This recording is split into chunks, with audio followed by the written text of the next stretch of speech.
Hello and welcome, Golden Era here. This weekend is Extreme Rules 2016. Like always, I'm here with your predictions. Well, my predictions, I guess, and thoughts about this pay-per-view. From the get, I want to say that I don't remember what pay-per-view they had last time. Was it Backlash?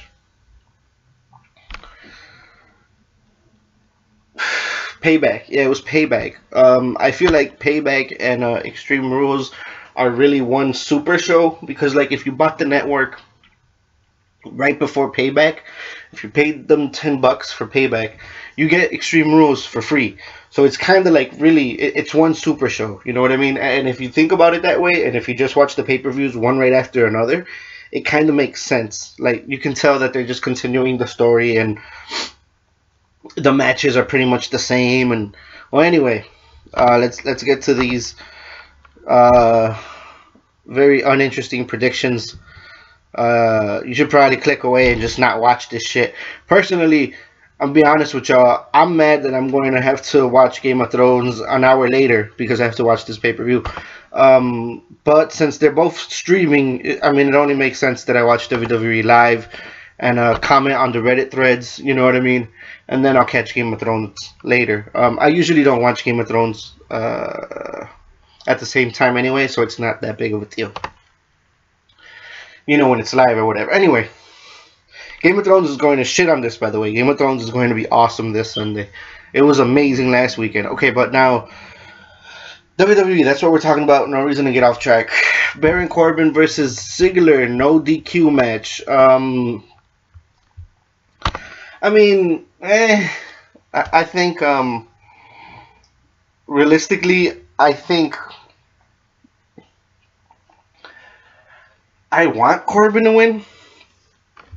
I think it makes sense to put Corbin over here. But realistically, he's a young talent. He just got called up from NXT.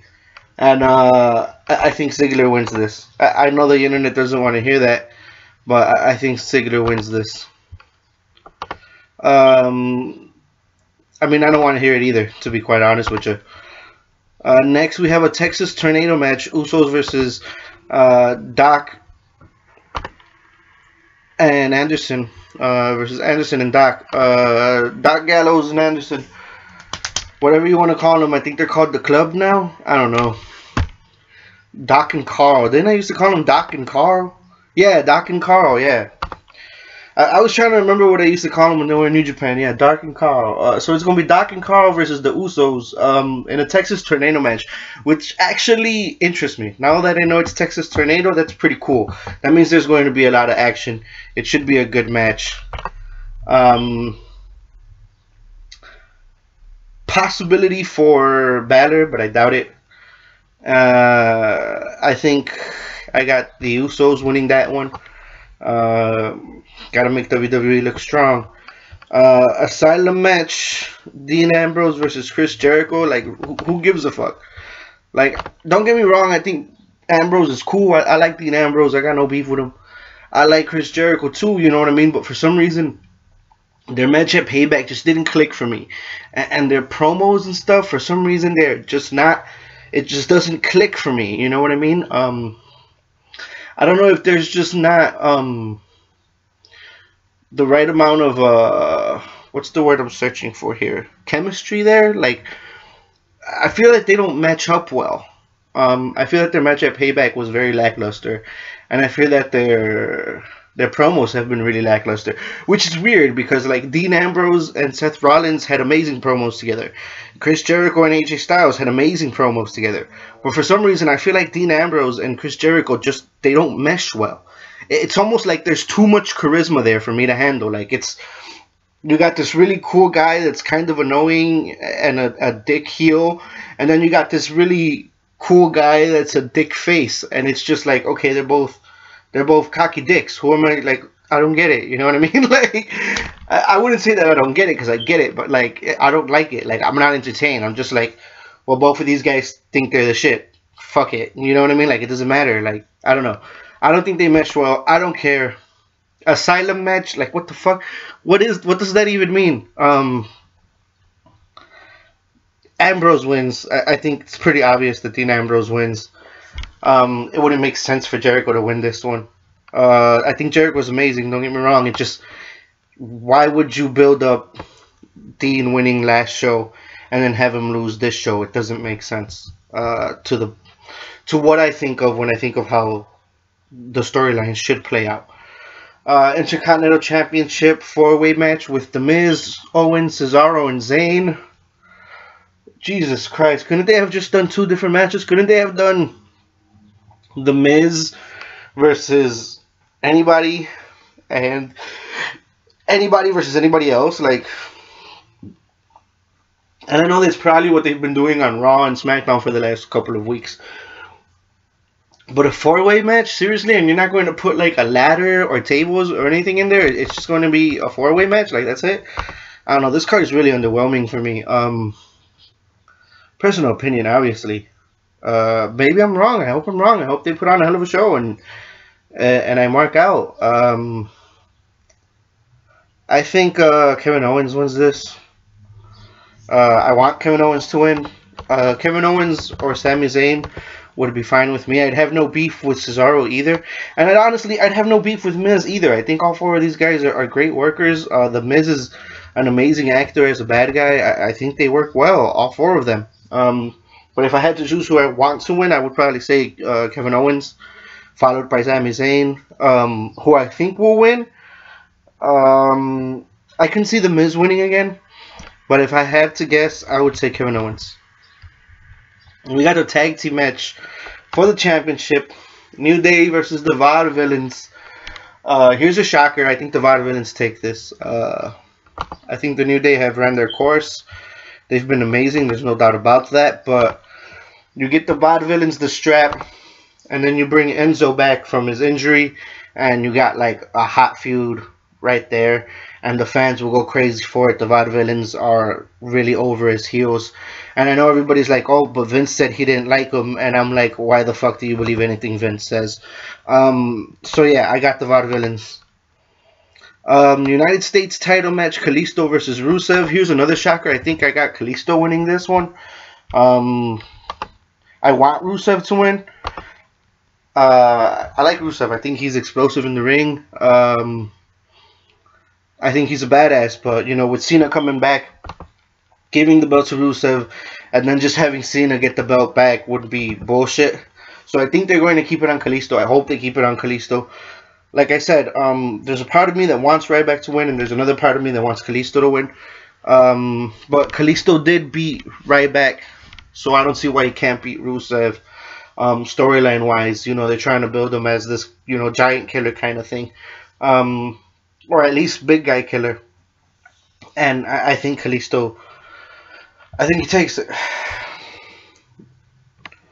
Charlotte versus Natalya in a submission match should be really good. Really, really, really good.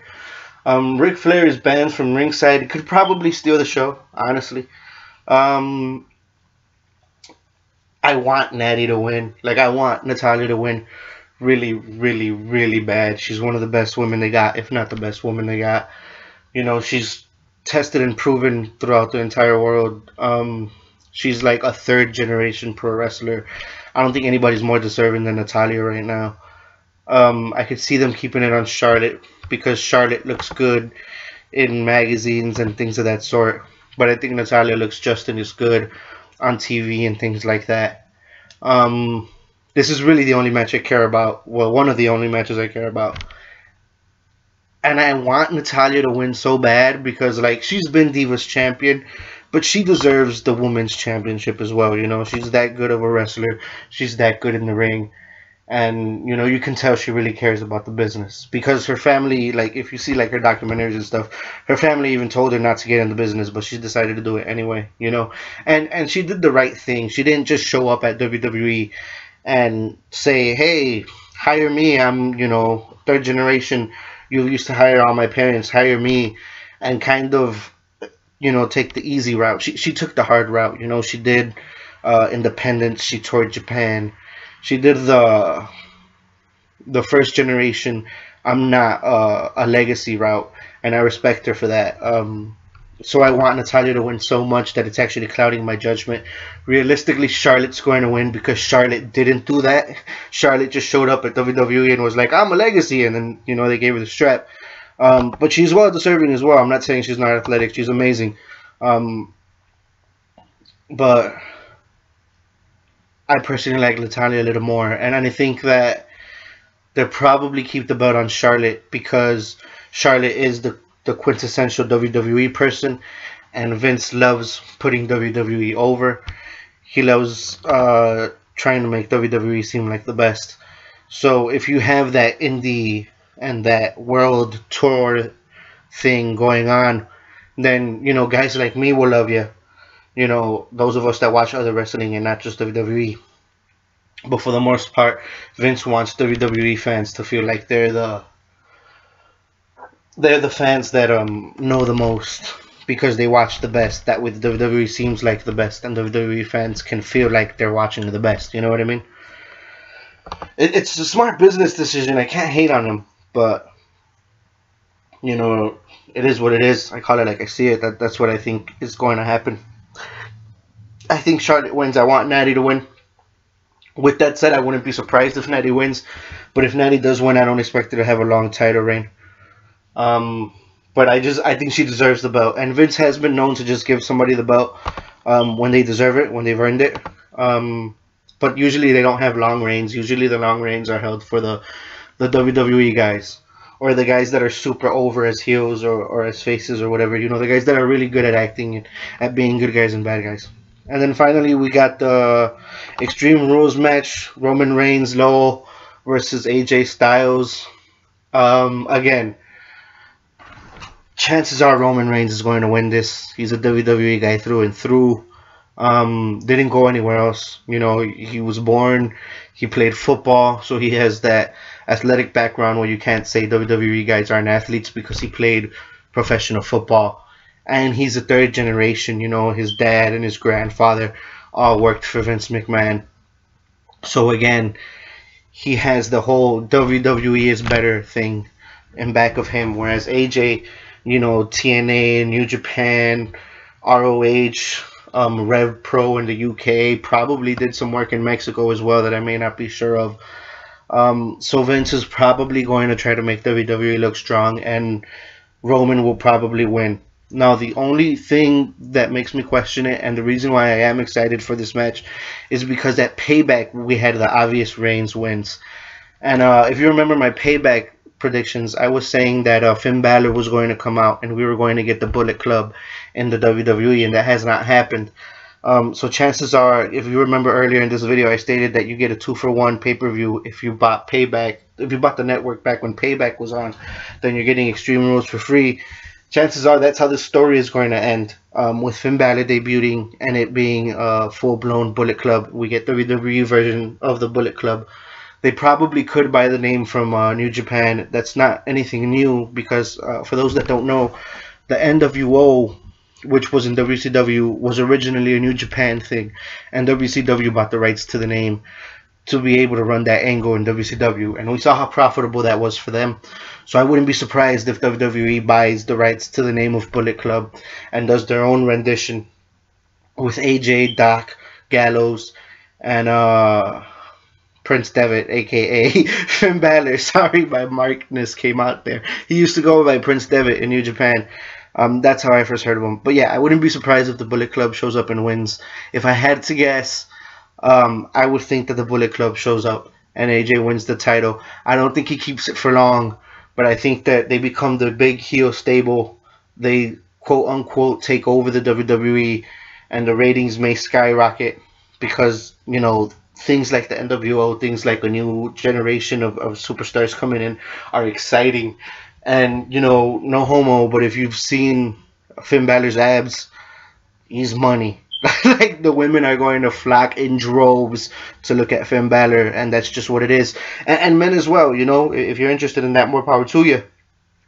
So I think it would be ridiculous not to take advantage of that moneymaker that is Finn Balor, and the Bullet Club in general. So I wouldn't be surprised. Like always, thank you for watching. Please like, comment, subscribe. Peace.